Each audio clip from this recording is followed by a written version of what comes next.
English third language 10th standard section poetry. Poem It Never Comes Again, written by Richard Henry Stewart.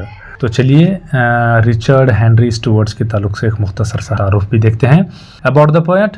Richard Henry Stuart was an American poet born in July 2nd, 1825 in Hingham, Massachusetts. He attended the public schools of that city. He read lot of poetry. His talent brought him into contact with many men interested in literature. Notable with them, Bayard Taylor. In 1849, he gave up his industrial trades and began to write poetry for a living. He was a literary reviewer for the New York World. His poetry is sincere and marked by the delicate fancy and felicity of form, and his songs have given him a high and permanent place among the American lyricists. In this poem, poet indirectly deals with the different phases of life and mainly gives a lot of emphasis on human psychology.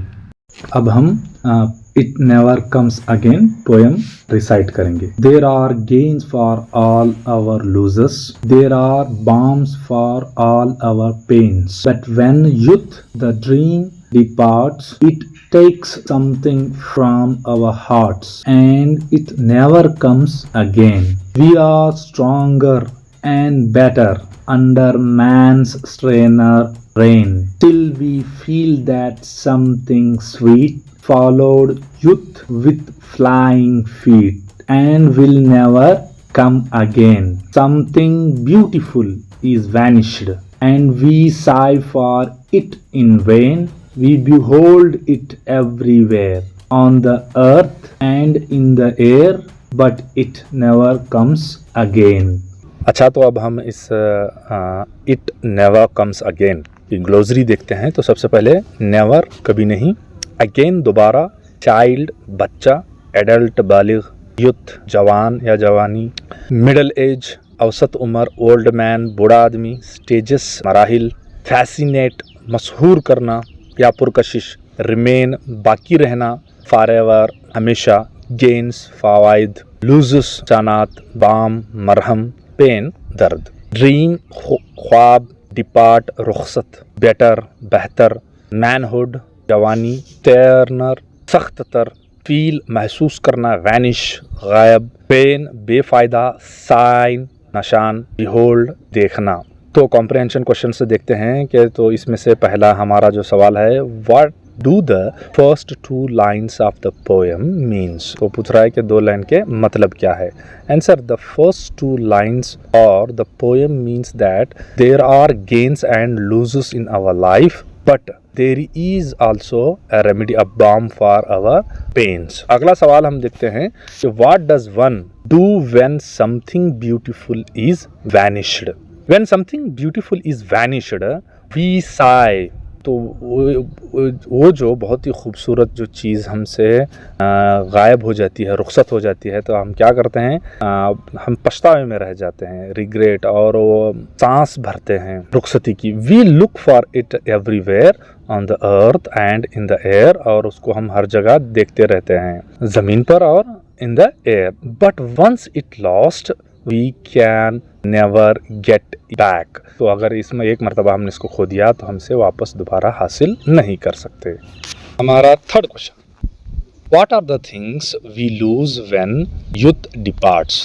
तो नौजवानी उनफान शबाब हमसे रुखसत होता है तो हमें कौन सी चीज़ें खो देते हैं. We lost strength and dream when youth departs. तो हमें सबसे पहले ताकत, फिर उसके बाद में जो हमारे ख्वाब अज़ाइम हैं वो सब हमसे रुखसती होते चले जाते हैं. Fourth one, what is the message of the poem. तो इसका पैगाम क्या है जी.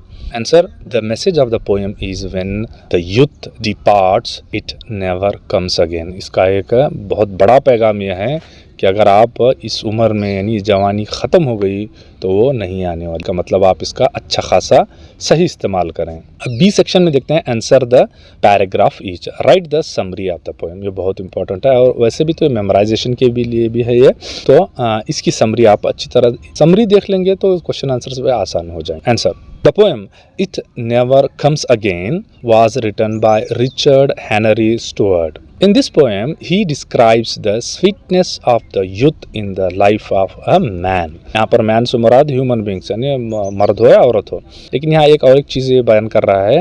ये पोएम लिखने वाला रिचर्ड हेनरी स्टुअर्ट है। इसके बारे में बहुत कम मिलता है हमने तारुफ में।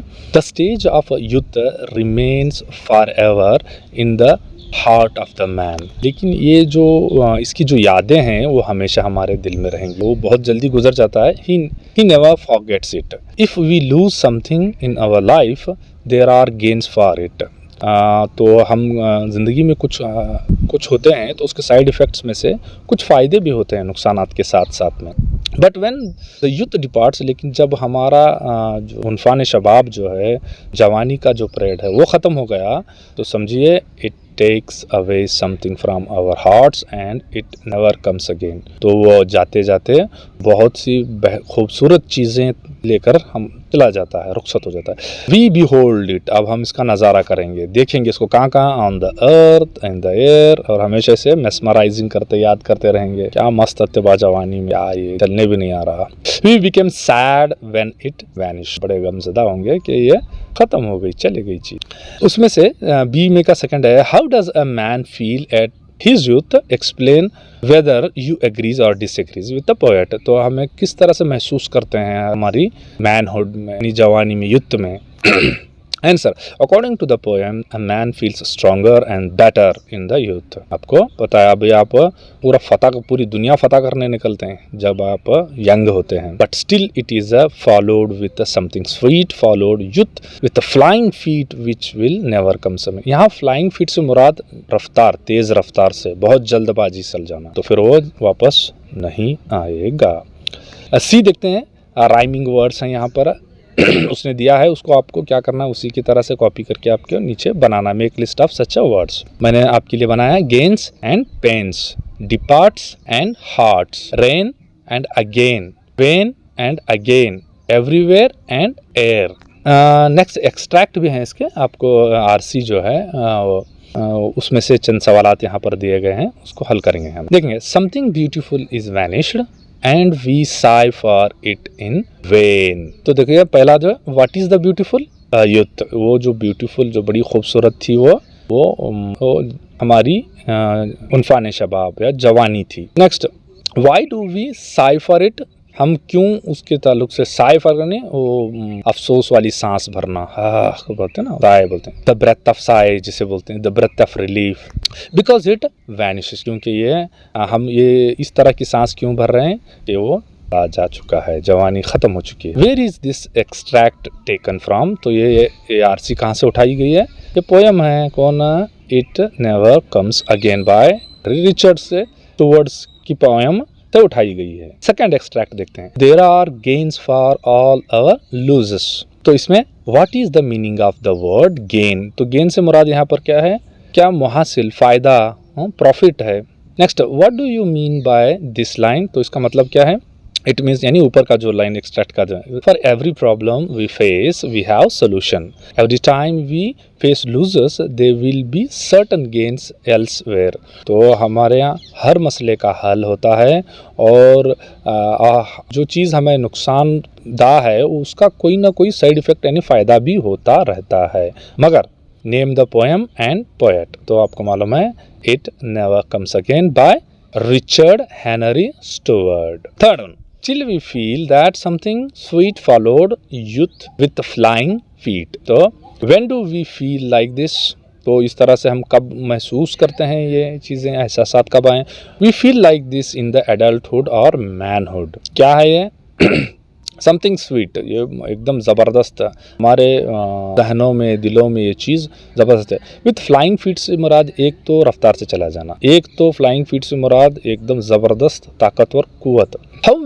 How are we at that time, तो हम कैसे होते हैं? Stronger and better during the man, जवानी के उम्र में हम बड़े मजबूत और बहुत बेहतर होते हैं. How did we feel at youth? We feel we were without care और worrying during the youth. It was a sweet as.